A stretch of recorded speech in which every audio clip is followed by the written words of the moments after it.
Hello everybody, Clive at 5 here, bringing you another StarCraft 2 commentary. This time I'm with Fusion, who's joining us today. Hello, how you doing, Clive? Doing it great, how about you? Fantastic. I hear you've been doing a little better on the ladder lately. Yeah, I'm climbing back up. We should be in top 8 maybe today, and then we'll shoot for Masters, we'll see. Sounds great. Now this is a matchup between Lysander, the red Protoss in the top right-hand corner, and Elemental, the blue Protoss in the bottom left-hand corner. So PvP. I picked this map because Lysander, you know, remember from Shakespeare, Midsummer's Night Dream? I vaguely recall. Back so many years ago. Yes, I actually had to read books, yeah. That's right. Before we had iPads in the classroom and right, stuff. Right. So,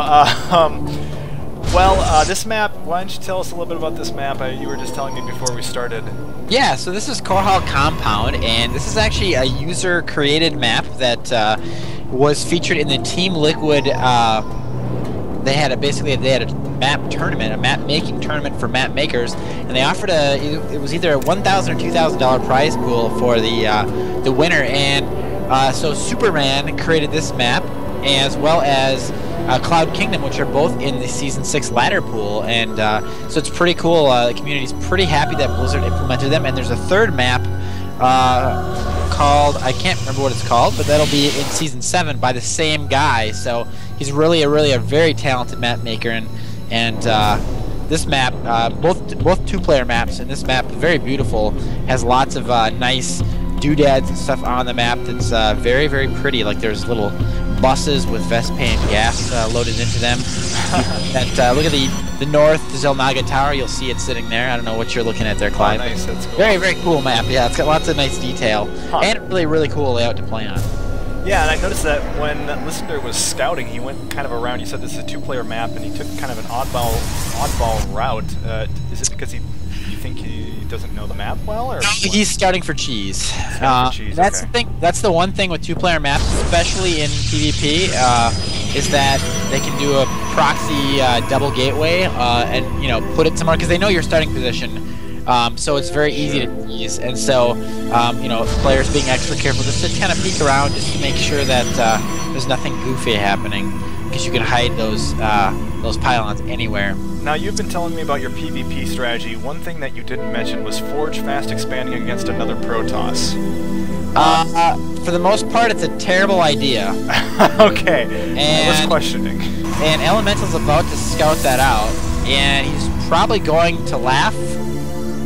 Well, I think you already had a probe up in there, didn't you? I'm not sure exactly, but you just saw it now. So, either way, Protoss can usually just respond with a 4-gate and take the game. And we do see Elemental already chrono boosting that warp gate, and he's got lots of chrono boosts still saved up. So we could easily see that 4-gate push, and throwing down lots of cannons really won't help much, because the 4-gating player can just micro their stalkers and a lot of that cannon damage. So I'm really curious to see. Oh, we already have a Zealot trying to slip in there. And what's your timestamp, by the way? I'm at 4:56. Okay, I'm just a little behind, and I know you have a fantastic computer, so. Well, and you can see Zealot is already working on the Nexus, and I don't know why he doesn't just go around and slip into the main and start killing probes. I think that would be a better idea. Yeah. Instead, he's going to almost lose the Zealot there. Yeah, there doesn't really seem to be a whole lot of purpose of slicing away at that Nexus. Yeah, and I'm really curious, Elemental only going 2-gate. That is rather odd. Sure that these guys are in Grandmaster, by the way? I thought I did. Oh, no, I'm not. Look at the APM. And that's... Sorry, APM, yeah. I must have lost my filter for... Okay. Because I was gonna say, they're not Grandmaster. 16 APM for the red player here. That's typically not Grandmaster quality there. Yeah. Okay. So sorry, everyone. Not Grandmaster. I forgot. When I restarted Chrome, I must have lost my filter on drop.sc. So yeah, my bad. 100 energy on that Nexus. All right. Well, so we're watching a cheapo replay. That way we can laugh. Good practice, right? That's right. Hey, maybe I can learn something from these guys. Yeah, absolutely. You sure can. And you know, I think the first lesson here is that look at, you know, the chrono boost on the Nexus, and that's, you know, especially early games, so important in PvP. PvP is really, you know, people call it a coin flip matchup, or, you know, some people in the community believe that lesser players can take out more higher skilled players in the PvP matchup because it's so volatile. You know, you lose one stalker at the wrong time, and, you know, the game can be over, or miss a force field on a ramp, and the game's totally over with, you know, 4 gating and such. So, but both players playing very economic. They're at 29 and 21 harvesters, which for actually this far in the game, you could be higher than that on one base. So yeah. And I could see, if this is a lower level game, how Elemental would be cautious against trying to go up against this. I mean, it does look like a very heavy barricade in front of Lysander's base, but honestly, you know, if he was to put on a little bit of pressure, he could probably barrel through that, even with the few troops he has right now. Yeah, yeah, it would be with 2 cannons and a couple stalkers. Yeah, it'd be pretty easy. Although we do have a warp prism coming out, and that's the other thing. Elemental could just go right around that whole front base there and start warping into the main. So I'm curious to see what he's going to do on 2 gateways with 2 bases, though. And he hasn't really transferred any probes, but we've got 4 zealots heading out across the map in that warp prism. Indeed, we do. That's fantastic. So yeah, I was just telling the watchers last replay that I switched to Protoss, and so I'm trying to learn the ropes a little bit better. Why don't you tell a little bit about, well, I don't know, I'm going to wait for this drop first, actually, because this could be interesting. What's the timestamp, by the way? I'm at 9:27, 28, 29, perfect. 30. Okay. Yeah, so the warp prism's coming in. And how is Lysander going to respond? Looks like he's slowly going to respond. Yeah, and focusing on that pylon is probably not the best idea. Again, you want to be taking out those probes. Best part about it is actually that probe in the mineral line. He has got 4 kills right now. Still working away at those probes. Probes not running at all, and just Elemental able to warp in, well, 3 more, but not going to go too far, and again, should have concentrated more on those probes. That one, like you said, was really successful. I got 5 or 6 kills before it was out, and, you know, that actually evened up the probe count. We're at 31 to 30 right now, so, you know, Blue definitely caught himself up as far as the economy, and he is going Blink as well as getting Psystorm. Psystorm, generally not the greatest choice in PvP. Sure. Psystorm is great against Zerg and Terran, where you have got a lot of units with low health. Yeah, but with Protoss, all the units have such high health that, you know, Storm can do some damage. It's not useless, but generally not as strong as other tech paths. So yeah, very unconventional game we're seeing here. Yeah. All right, so now we're in a little bit of a lull. Tell me, you've been trying to teach me, what have you been doing PvP recently? Unless you don't want to divulge that secret. Oh, no. It's definitely not a secret strategy. I've been watching White Rye actually a lot, and I've been getting a lot of strategies from him, including in PvZ a carrier rush, which I performed last night against Mystique successfully twice. Wow. So, and she's diamond, so it was pretty cool. Carrier rush. Yes, carrier rush. I thought carriers were... You skip warp gate and you go into +1 carriers, and it's pretty devastating if they don't catch it quick enough. Really? So anyway, how many carriers do you get before you end up pushing out? 1 or 2. Wow. Okay. With a Void Ray and maybe a couple Phoenix. That's about it. Wow. And basically your goals. Well, you can only do it if the Zerg takes a quick third. Okay. And when they do that, normally in PvZ, a lot of people will go Stargate and use a Void Ray as well as a couple Phoenix to do some harassment to the third for the Zerg. But you basically rush into that 2 carrier, and so you send the Void Ray with the carrier along, and the carrier can make quick work of the Spore Crawlers. So. Sure. Wow. Huh. That's pretty crazy. So anyway, you were going to tell me about your PvP strategy. So PvP right now, you know, 4-gate has been nerfed indirectly by changing the ramp vision. And one thing you can do is it's a lot easier to force field your ramp off and stop the warp in on the high ground as it was in previous patches. So I often will steal the Protoss' second gas early in the game to force them essentially to 4-gate, because if you don't plan on 4-gating, you always going to be taking a second gas to go that tech route. And so if you can steal that gas, you kind of force them into a 4-gate. And after that, you basically make some sentries, you defend their 4-gate, and make a warp prism, and actually send in 3 zealots and 1 sentry into their base, and do some harass on their mineral line. And then you can transition into things like DTs or Colossus, and they're behind because they never got that gas, and they take that economy hit. You can also expand behind the warp prism drop as well. Sure. They'll be busy in their base trying to stop you from from dropping in their middle line. So kind of a fun strategy. It's definitely not foolproof. Some good Protoss that can spot your warp prism will have stalkers waiting for it, and I ran into that on the ladder 2 nights ago where Protoss totally shut me down. It went Zealot Archon and just stomped me. Sure. But it's a kind of a fun build, something different from the ordinary 4-gate in PvP. So these players not playing that game at all, though. We've got Lysander taking his 3rd base now, and at 103 supply at 15 minutes in. That's not too crazy. A lot of people could be hitting 200 supply about now. So, right. And the fact that these guys aren't on 3rd bases is pretty unconventional.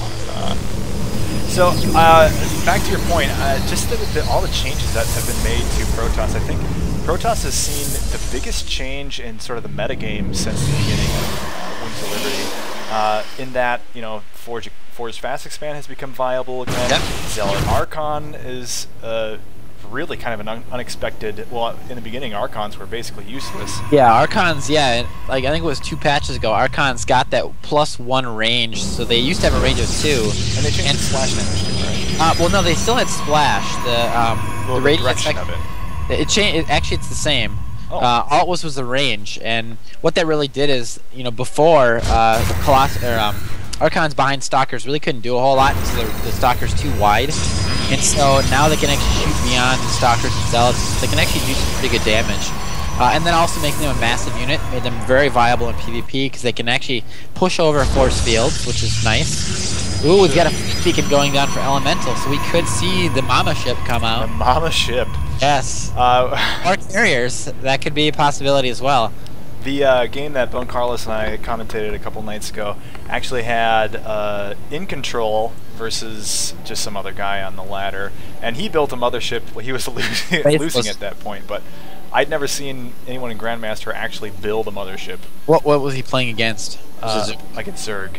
Yeah, mothership is actually extremely common in PvZ. Really? Yes, extremely common. You need it late game to shut down the Broodlord Infestor Corruptor because it's so strong. And so if you can get off a good Vortex, that's how you have to win in those games.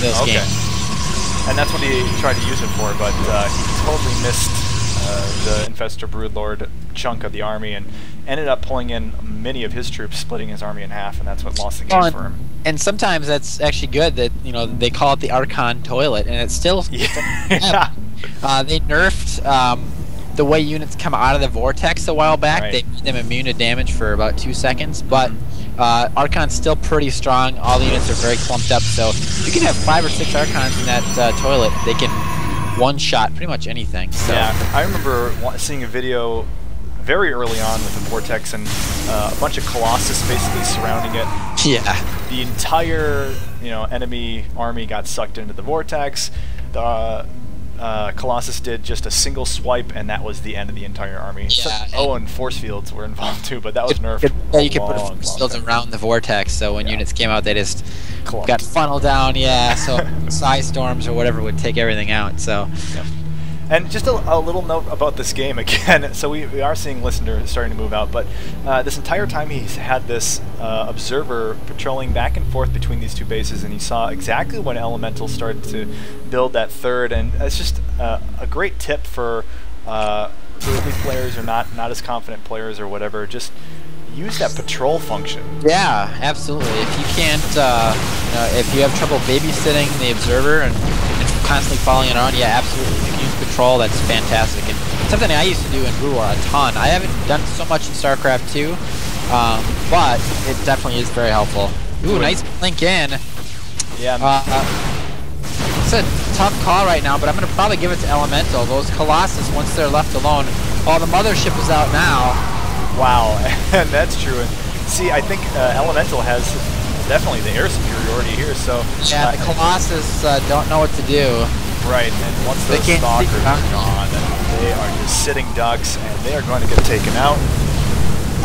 Just with their plus damage to massive units, are going to take down the Colossus pretty quickly, so they quickly scuttle out of there. Right, wow, how about that? Yeah, so Elemental in pretty good shape despite his supply loss and getting hot. He just killed his own mothership. So he could build a new one with full health, probably, would be my guess. I guess that makes sense. Not really, because he has no minerals. And that's probably the thing that's holding him back the most, is that he's basically on one mining base right now. So Lysander's free to expand at will, despite the fact that he has, well, I take that back. He has a pretty decent army right now in terms of, well, investment, I guess. Lysander get that stalker count up. I don't think, Elemental's not going to be able to win this fight. Impossible.